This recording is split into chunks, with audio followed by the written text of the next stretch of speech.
নমস্কার,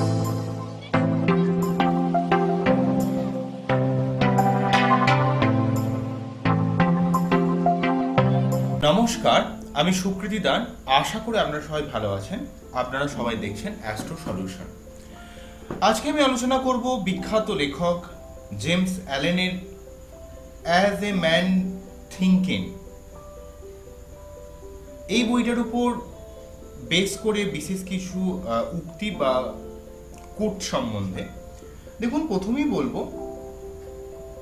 James Allen generally আমাদের মানুষের মাইন্ডের থটের উপর বিশেষভাবে কাজ করেছেন এবং তার সমস্ত লেখায় এই অ্যাজ এ ম্যান থিঙ্কিং এই যে কথাটির মধ্যে তিনি বোঝাতে চাইছেন মানুষের থট কিভাবে কাজ করে।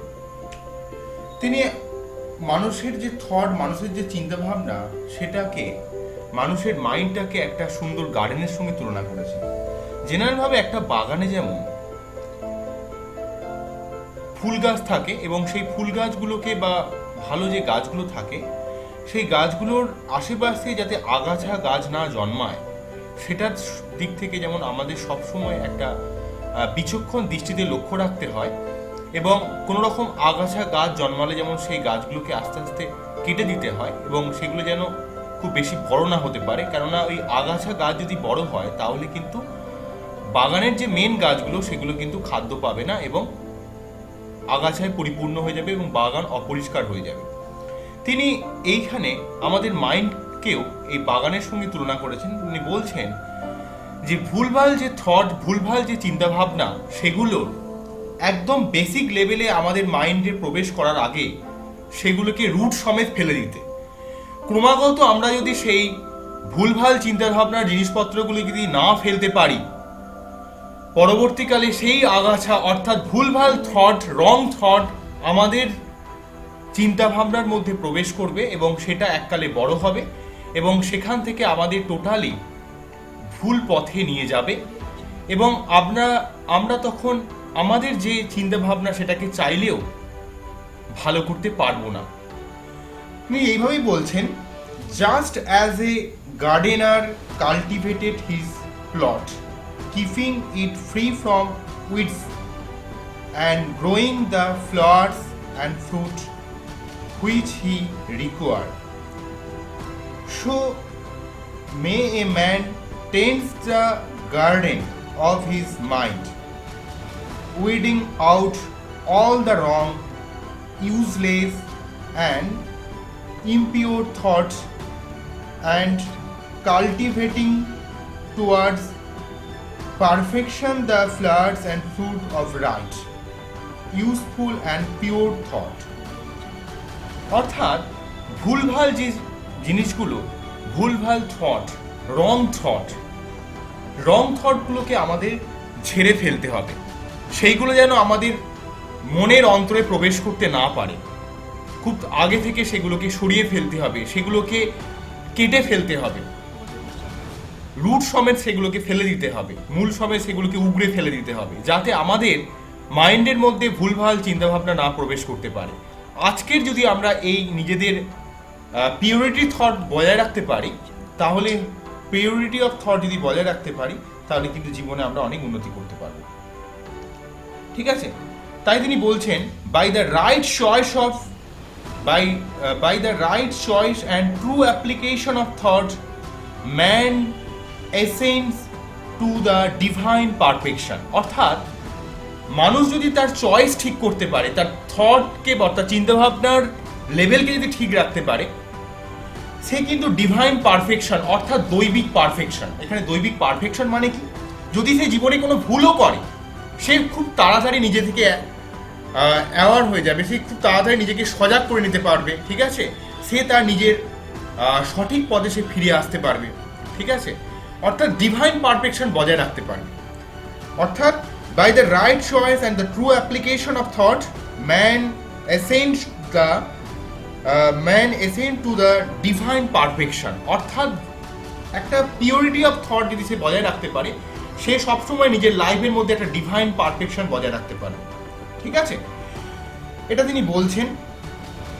অন্যদিক থেকে একইভাবে থটের উপর বেস করে আবার তিনি বলছেন, a man is literally what he think his character being the complete sum of all his thought. অর্থাৎ একটা মানুষ সে কেমন সেইটা নির্ভর করে সে কি ধরনের চিন্তাভাবনা করছে, তার চিন্তাভাবনার লেভেল কেমন, সে কি ধরনের ভাবনা চিন্তা করে, সেটাই সে কেমন মানুষ হিসাবে, সেটাই তার পরিচয়। অর্থাৎ একটা মানুষ কেমন, তার চিন্তাভাবনার লেভেল, সেটাই তাকে বলে দেবে সে অ্যাজ এ মানুষ হিসাবে, অ্যাজ এ ম্যান হিসাবে সে কেমন। এবং his character being the complete some of all thought, অর্থাৎ তার মধ্যে যে চিন্তাভাবনার জন্ম দেয়, যে চিন্তাভাবনা আসে, তার সার্বিক যে যোগফল, তার সব কিছু নিয়েই হচ্ছে সেই মানুষটা। ওকে, আবার তিনি বলছেন good thought bear good fruit, bad thought bear bad fruit. অর্থাৎ আজকের যে গুড থট রয়েছে, ভালো চিন্তাভাবনা যেগুলো রয়েছে, সেইটা কিন্তু লং টার্ম বিশেষে কিন্তু তার জীবনে কিন্তু উন্নতি করাবে, সাকসেস দেবে, অর্থাৎ তাকে গুড ফ্রুট দেবে। এবং ব্যাড যে থট রয়েছে সেটা তার লাইফে কিন্তু ব্যাড ফ্রুট, অর্থাৎ তাকে ভুল পথে নিয়ে যাবে, ভুলভাল চিন্তাভাবনা মানুষকে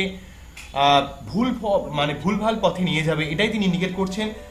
কি বলছেন? Good thought bear good fruit, bad thought bear the bad fruit. অর্থাৎ আজকের যে থট, আজকের যে চিন্তাভাবনার তার লেভেল, সেটা কেমন হবে, সেটাই তাকে লং টার্ম বিশেষে সেই মানুষটা কোথায় যাবে সেটা কিন্তু নির্ধারণ করবে। শুধুমাত্র বেসিক টেম্পোরারি বেসিসে কাজ করলে হবে না, আমাদের থটের ইমপ্লিমেন্টেশনের বিষয়ে কাজ করতে হবে। আমরা কি ধরনের চিন্তাভাবনা করছি, আমাদের মধ্যে কোন ধরনের থট ইমপ্লিমেন্টেশন হচ্ছে, সেই ব্যাপারের উপর সব দিক থেকে আমাদের নজর রাখতে হবে। কেননা থট ইমপ্লিমেন্টেশন যদি ভুল হয়, মানুষের কিন্তু দীর্ঘমেয়াদীর ক্ষেত্রে কিন্তু একটা গভীর প্রভাব বিস্তার করে থাকে।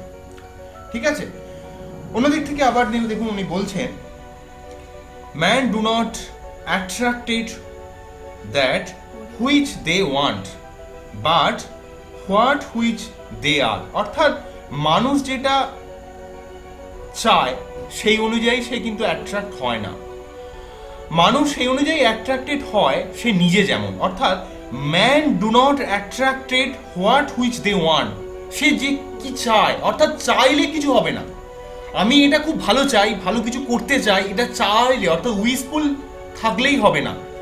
উইশটা সে কি চয়েস করছে, তার চয়েসটার উপর বেশ করে, তার থট প্রসেসের উপর বেশ করে তার জীবনের গভীর প্রভাব বিস্তার করে, তার জীবনের গভীর পরিবর্তন আসে।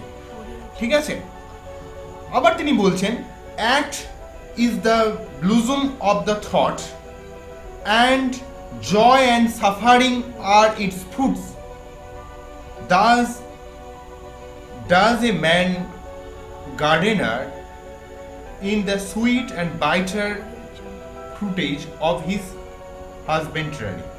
অর্থাৎ সে কি ধরনের থট ইমপ্লিমেন্টেশন করছে, আমি অর্থাৎ আগেই বললাম সে কি ধরনের থট ইমপ্লিমেন্টেশন করছে, সেই থটটার উপর বেশ করে তার জীবনের যে পরিবর্তন আসবে, দীর্ঘমেয়াদী পরিবর্তনের জন্য আজকের থট, আজকের চিন্তাভাবনাকে পরিবর্তন করার দরকার আছে। কারণ আজকের চিন্তাভাবনাকে যদি আপনি পরিবর্তন করতে পারেন, রাইট চয়েস যদি জীবনে করতে পারেন, জীবনের সার্বিক অর্থে কিন্তু শুভ ফল অবশ্যই পাবেন। আবার উনি বলছেন মানুষ জীবনে সবসময় চাইলেই তো হয় না, থটকে অবশ্যই ঠিকভাবে ইমপ্লিমেন্টেশন তো করতেই হবে, তবু মানুষের জীবনে একটা সঠিক পারপাসের প্রয়োজন আছে। অর্থাৎ পারপাস যদি ক্লিয়ার না থাকে, তার মাইন্ডসেট যদি ক্লিয়ার না থাকে, সে কিন্তু সবসময় ভুল পথে এগিয়ে যাবে। মানুষের জীবনে কি করব, কি চাই, এইটা যদি ক্লিয়ার তার কাছে না থাকে, সে সবসময় একটা ভুল পথে যাবে। বলে না যে কুড়ে মস্তিষ্ক শয়তানের কারখানা, ঠিক এই লেভেলেরই জিনিসটা আসছে।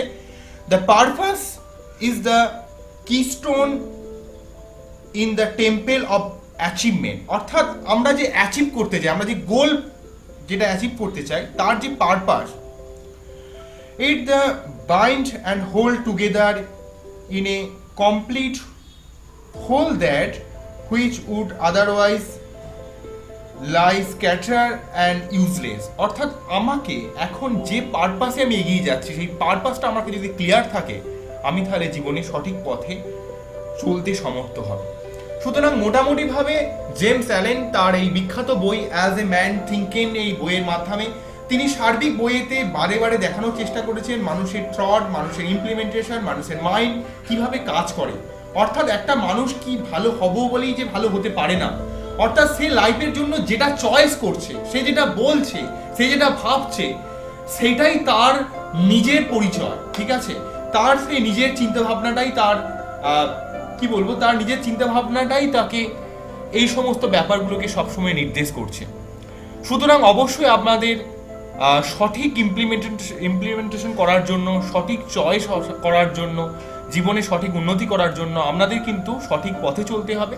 থটকে রেকটিফাই করতে হবে। ভুলভাল থট যদি চলেও আসে সেগুলো মাইন্ড থেকে সরাতে হবে।